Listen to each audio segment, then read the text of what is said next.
ole tu zan hi ki bol khangai lo masapen adinga live reaction ki bolin tin tu zan hi kengona react puang katin kaloi pa to hong react dike ve zela he kalangai khak sata ye chun bangol hi dim le ka hepo ki thiam dim le ki hello hilele ki en nang alahi hoi kasak dan teu le pha kasak dan teu le ka ngai danung gen ning ke kaloi pa hong eding ka tu zana ka guess dingin hi Kevi. Hello. Oh dam nai mo Dame. tunta ka I react di hi le chu video hi lalangai khak ngi ka ging cha ala hi le o ka hinna ti ai hong playing ko a intro ready nai mo Ready. Kevi chon lu hi le ka channel hi a moderator p ahia khela chuna ma hi la pol sami le hi khanglai la ki pe mi tak la pol pui tu le pang se hi zik chun ka pani wa hin zela hi hung react ding ke ole lut ngal le ti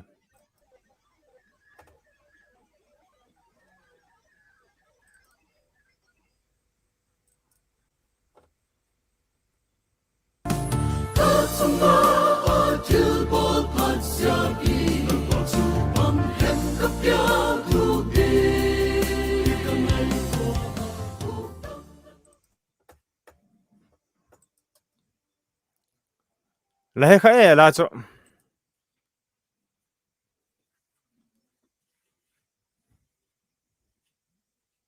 mo ala chu la he kha e Eka e kala doi taka. Pangala kala doi laka. ke le tu ku mo kha ka zil kha ka pata kha kaung hiat pat be hi ni danga la hello e zela hi tu ku mo kha tu kum bul la ma kha keu phai bial ten nagalena ka wasa khawa sun ke le zan ni be hi ka zila akai hi hoi ka sa thu je khan urgently ki sai je khan ka heduk dak man pu ka vela ka ngai zo hin pha ka sak dan ho gen ding ke mo ke vi la ready hi mo Ready. e a phuak tu hi upa tual upa gen la lien he asate hi escort lien pastor bial te nga hi ti ole Ote.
alai hoi ka sa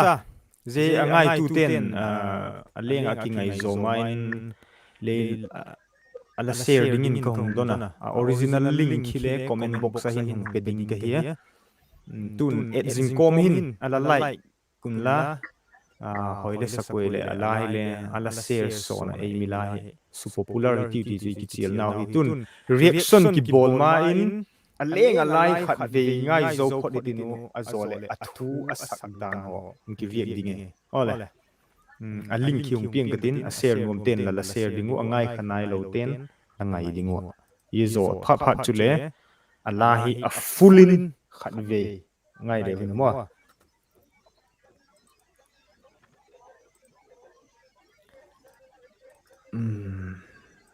link live chatting sharing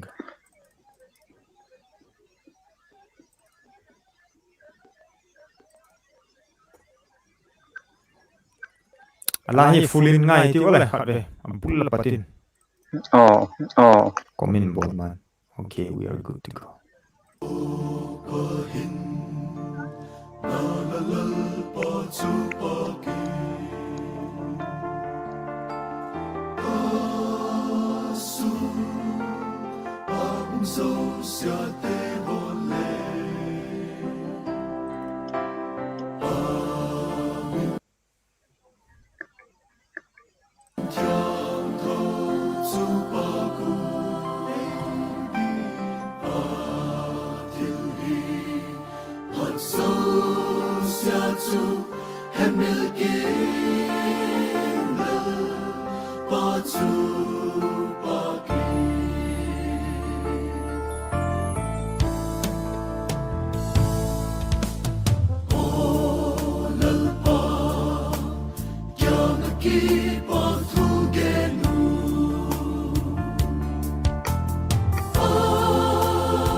ole tu hi khat ve iwak ngai so ko ki pa kuma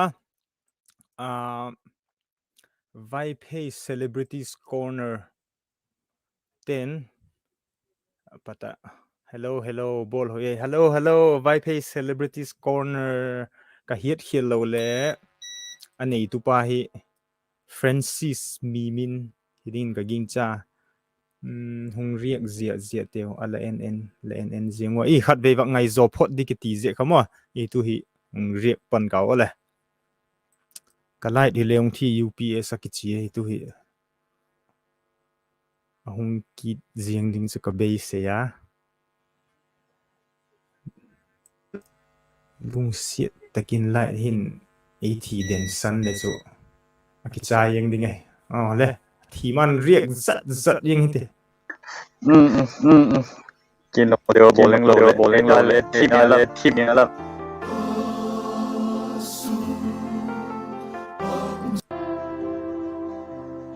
abul apa na music ngai din riek te le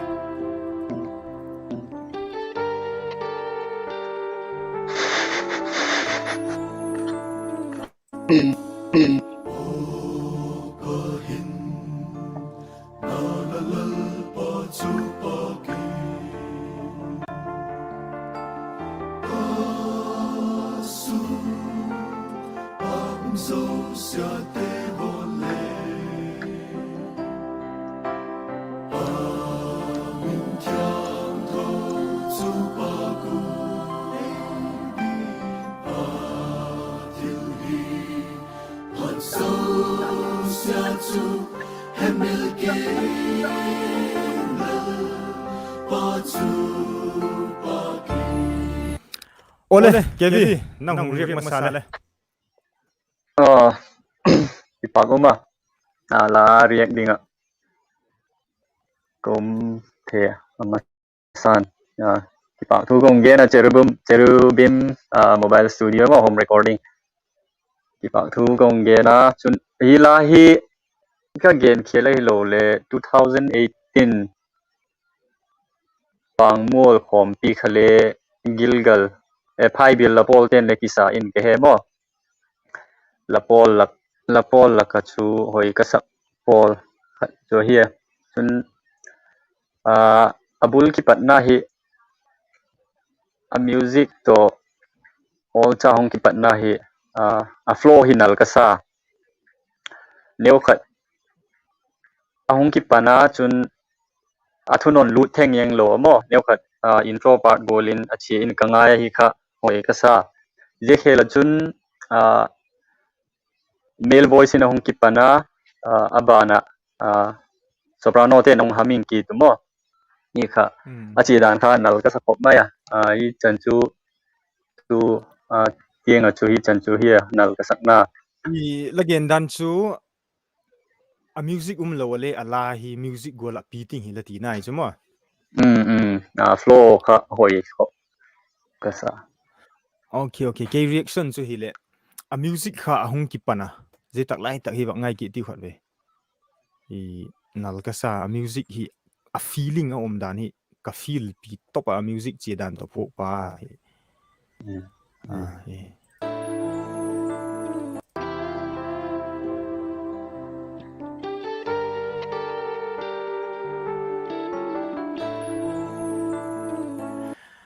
a music che dan hi ken ka feel pi dan chun a music gi pa dan hi very a pho tu pa hi meditate hoi taka ngai tua amale ma hong ki ho a thu hi lewak ngai ki le chinu ki he thei su ke he dan chun a thui gil ka sama ma amale ma personally meditate bola pathin kha aki ngai tua a thai ama hi bangol situation chet o mai dim ka he po alung gi mai dim a beidong ai dim chu ka he po hilele thil khat bang chu problem chu hi na kati asak dan o ka hinna lalal pa chu pa kin ati khathil angai to lai da kan pathin ka wordy to be praised ati sap te gen gol gon mo sa pa ka wang ma ele thiam un lang I o ka hinna second person gol khana hinna kha howa ji khan pathian wa ho dan kha I poimo ka sai ging tu te hin zigol hi meditation lo chun faith life hi theilo khaile south alone hi chan chun koi ki photin ngai to zel tin aban kha chun along sak dan kha len al him ka sai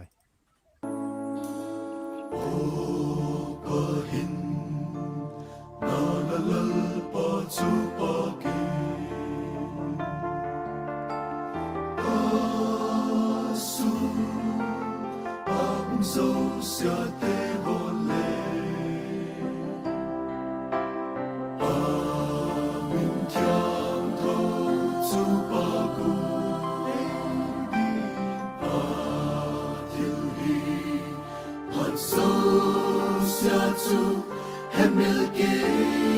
ý tự chú lê nếu khát về ban đầu tiên tu tên ở tu tên đi bắt tin tin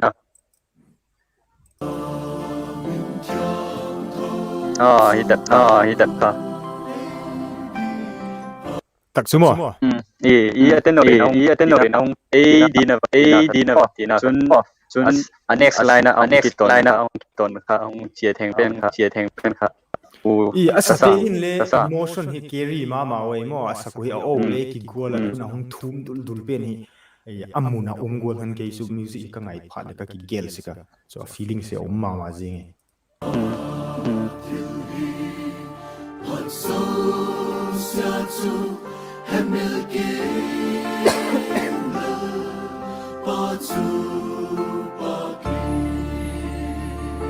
chia đó là hồi hộp mấy à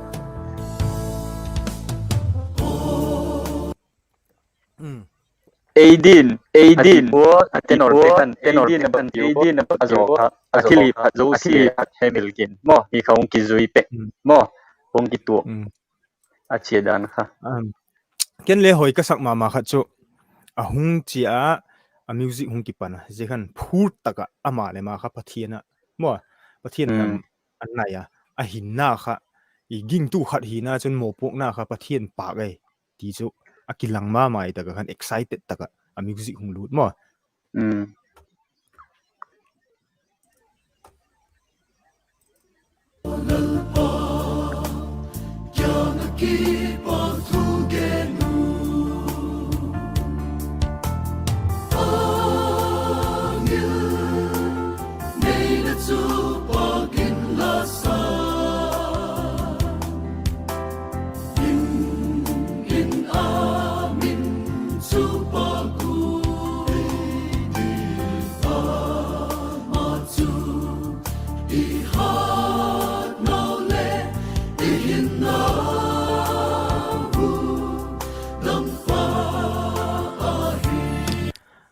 zeta ka hin ken kamu dana chun amale ma ki remind pathian kha I ha naw ya tak sapum pi khana ki ho ya male ma communication apoi mo ka sai ging tu hinna thidel du la lawa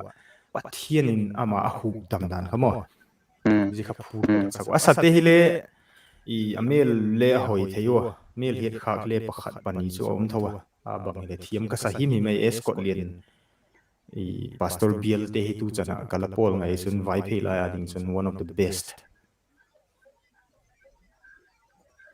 Ahi mawe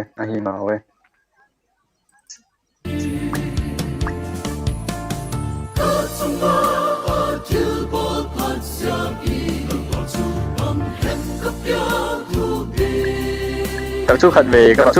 các bạn game đúng không ạ? Thu nôn ki patna satele lo ki gen le abul khachu aki gen ni sa thiem te lo mo a base in nor hin tenor to base nong manu chun achanga khan chu soprano de nong hin la I các bạn get lock ta dia chu thu nong patu kha soprano khan power umei mo tu lai hi la pol he hin soprano hi atang pi ki ngai se ke chu ama sape na him no je voice quality u kha soprano te kha hoi ka sa kho maya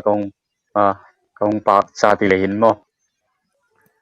power umei chu hi athun na pat naw kha wa ngai phaki ti wele athun oni apumpin khat ngai tin chol again le khat ka gen na ba ma gening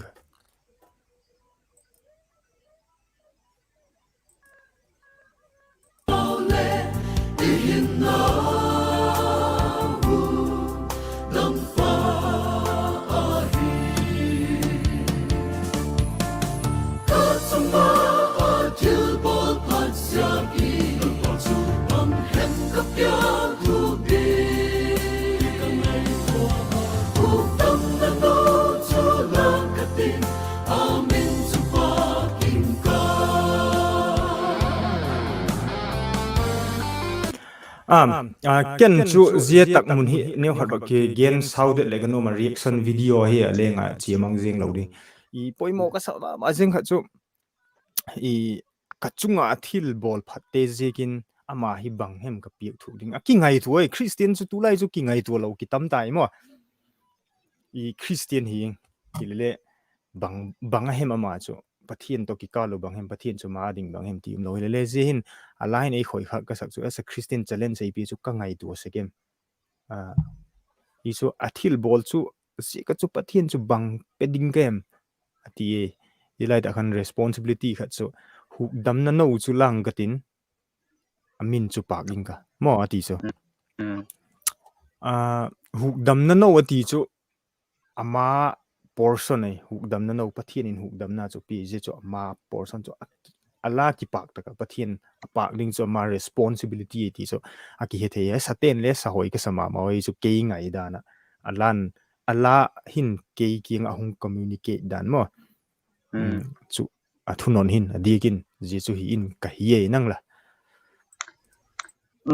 athu a lyrics lam pang chu bang le ki yen demo lyrics lam hi hiat inei lo ziaka a lyrics hi a fu ziaka a tune ti alla ala poli chana hi chu hung po da hi mo a fu talu a lyrics ma sa pe na yenga abana athu a sak dan ti te hole mo a fu taloyenga chule dana ka gen gol kha power bangzia ka ki phok em ti te ho chu ken gen thiam pum ka tin hi le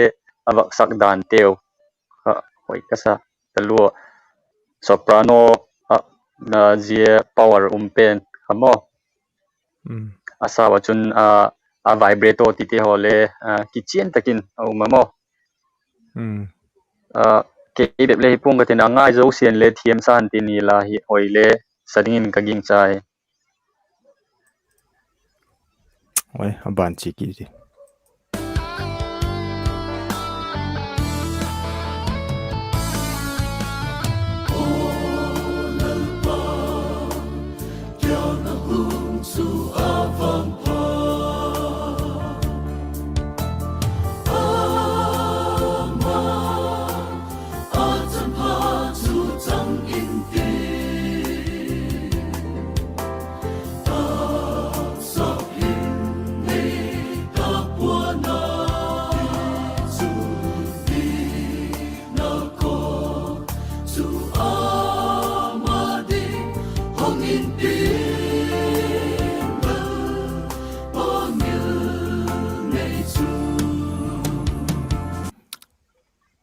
tahila nang comment masao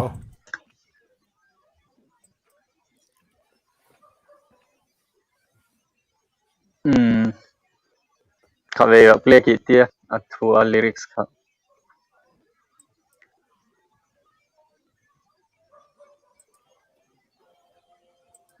chang ni na khat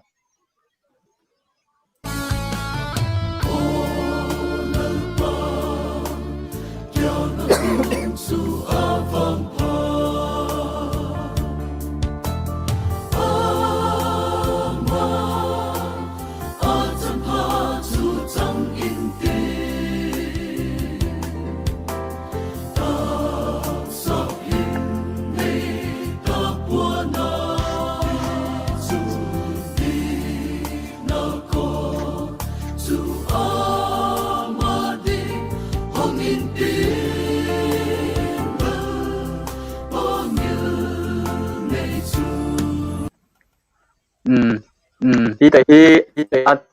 athu che dan ala chang a lyrics mo ka hung gen no ma lalpa ke nga hung chu awang phau akitia zo kha tak sap him nei pu naw mo pathian ke nga lalpa ke nga che chu awang phau tak sap him nei pu naw tia tule dikna ko chu ama din hong in tin hong kitiki da a lyrics hi athu agila explain yang ding le haksa thiam ka sa ko maya lyrics azip tu pa hi ka bak heyang pu ken ni le anal ka sa achang ni na hi ang chia dan hi zia hin ken chu tu chana ingai na chana hin asate hi chu gen tak lo a thiam je ko ki ngaya ki react mai hi a lyrics lam hin khat ka focus no ma azek chu a communicate no uma hi je ga hin mo a la hin mi thu sang a hin ahung thu gen thelo na mun hin la hin a gen ngai in kai zia mun cheta hin tu chana first verse to ingai pata I chorus sing lu ta chun second verse ta hi wa ngai zo chet hin I hoi ka sak dek zo thil pani Christian responsibility thil pani kamu ama sa pen chun irresponsibility zo banghem ti le I ali riksin nei gen da le chun ama sa pen chun pathian pak dinge mo ka hana ka theina zo sien dam na no chu choi ka tin tun second responsibility cho hong ki dan choi le ong gen da na hin bible in le neu kha khat I extract dingin ga ging cha ma hin bible patin le chun second responsibility chu banghem ti le as a Christian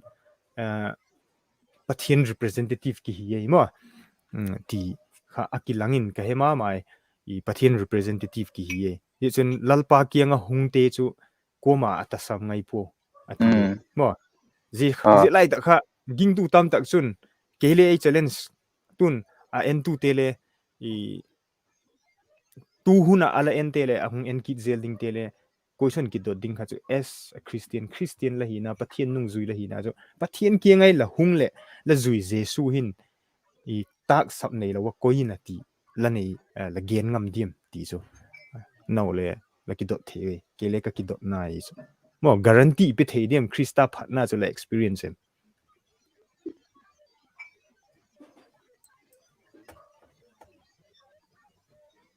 aban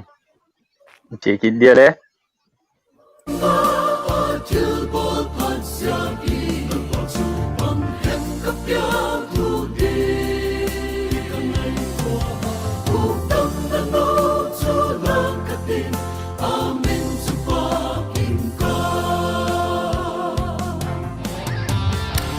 a vibrato so ho hi mo ta ka so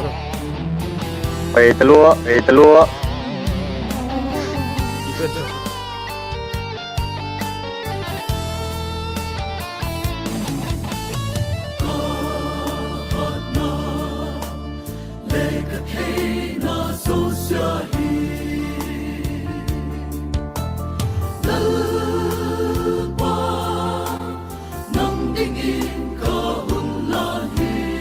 hi tập chu câu hỏi hiện chu câu cùng kết nông kia đấy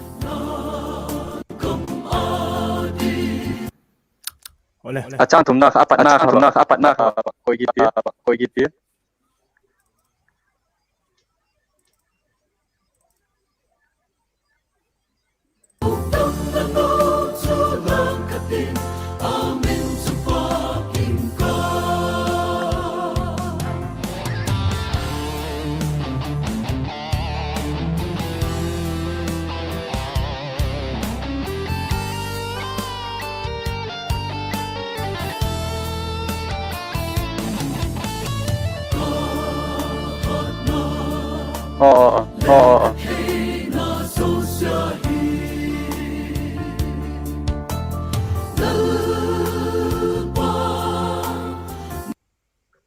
hi tập chu nếu không nghe mà trang thùng na ka ha na le ka the na le sie mo lalpa nang din ko hung lan hi ti hi cái ngày dan mai commitment khat kamu mo commitment pathian kinga ka hung lan hi ka thei na zo sie ka ha na le ka thei na zo sie mo commitment gola ka hung mu hoi ka sa thu mong chu le chun o kai to le kilom ka sa la hi pathian igin a hi le pathian igin na hi ging tu chun commitment apoi mo ma zela hin le achang hin le e ba hil son ki de hi ti chu ka ba mu the chu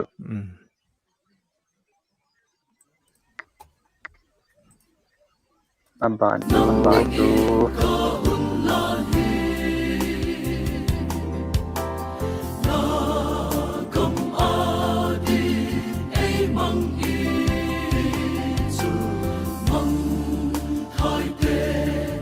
Hinna ane nadi lalpa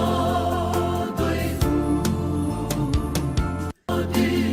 ay mang isu mang hai te hinna ane nadi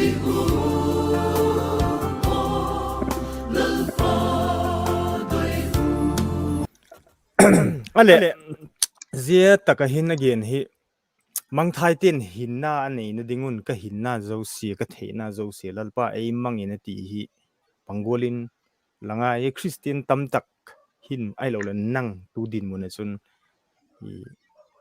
lagen ngam diem mo pok na liền tak hi mo hi chu ging tu te i mo pok now amma sapen le ti thei tho hi mang thai te huai lut ding chu ging tu te na step mo missionary lampang ako kita atu pi te lu lagam ma din e mangin mang thai ten hinna nei thei na dingun ti hi mo agil hi ti ding e ze asate hin le asa hoi ma ma o luon dan a harmony chi dan him hile mo a tenor hi a bass hi chun a soprano hi a contralto te hi o hi ki gol ka sa ken le i ingai le earphone phadeu wang tu kamat gol wang hi ngai le asunga ki uma ki feel jingol kuno mai asate hi le ka hiet au ma minu chung so help pong tin a thiam him himui thank you so much I gola la hoi tak long sadok theiwa ngai thei dinga long siamu hi Kawtlian pastor Bial la pol te khanglai te kapak chama ma ka kipak pi ma mai tun a zona dingin chorus si khale ngai ki tila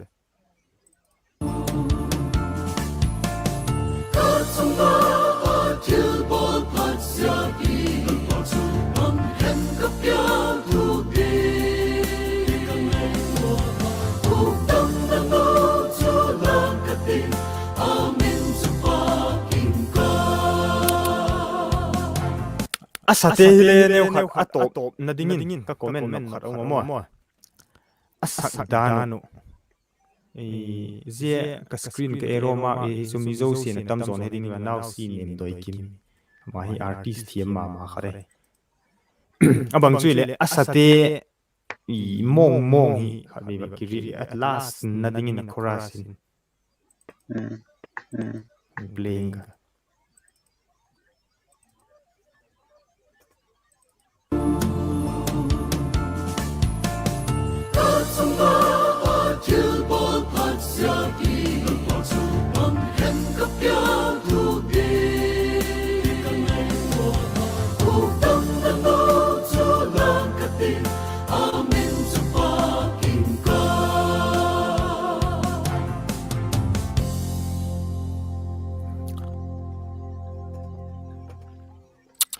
tahin ka gen nop chu alas pe na hin mo ka mu da na chun shooting bang po mo pe na gen nop chu mi khen khat chun chu ala hin a hin pi lo wa hi le amok sak jing as a singer khan a hin pi lo wa le a shooting kha ki lang ma segwe hi le tu ong sak danu hi a hoi ka sakna le amau ki piek zona hi asate asatu te ka pak cha nai asatak tak golin a filo asako umdan wa emotion a express kun cho alai express zo hi kati e ke mu dan chon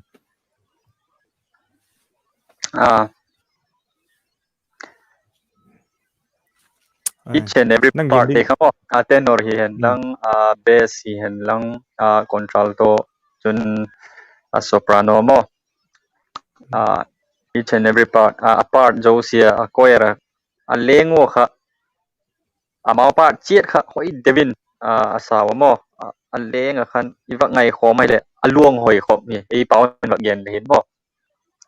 adang chu abul khan le ki gen ta asak dan teule a tenor hong lu na te chun a haming pa ti te ho kha chu ki ken jo ta a thiam ta lo chun e ba pol chun Kawtlian te la pol hoi tak ong sawa mo tu mabanin le isanga hoi zo le tam tak ong sadingin lalpan ong malsom kan ti chu Kawtlian Bial la pol te kong de ne kipak ume ke vi tu zan lehung zoina a first time hi reaction video gospel wang hi lai hin umpu viewer sile ki tam ngai pu a en mong hi le youtuber hi le ki tom hi ding hi youtuber hi lawa viewers mong le pakhat pani na phat chom pi le kipak ka sai i chun tu zan hung en te zo siale tu zana avela ka bak gen nop ki chu hi le koima angin ahung en tu te zo sia hin i phala sakai chun lung setin e le share pi kun nang like le e mek pi te ten nang chun ka channel hi a subscribe nai lo la umoi le lung setin subscribe ka e la mek pi kun nang ze khel chun video hi riak dinga phala saku a la doyu a mai le vai phela hi comment box in vai khonung le hong dropun lang ken le kong ngai kong riak theina dingin ai le bang chu hi le i ala satu te le a phuak tupa le a sponsor a producer te le angai thatu te zo si hi Christian Hinna hin zia ala thu hoi le phat golin na chi tun lalpan e mal som hen ti so kadoi sakna ka hong la na hi chun chan chu hi mang phai ti ole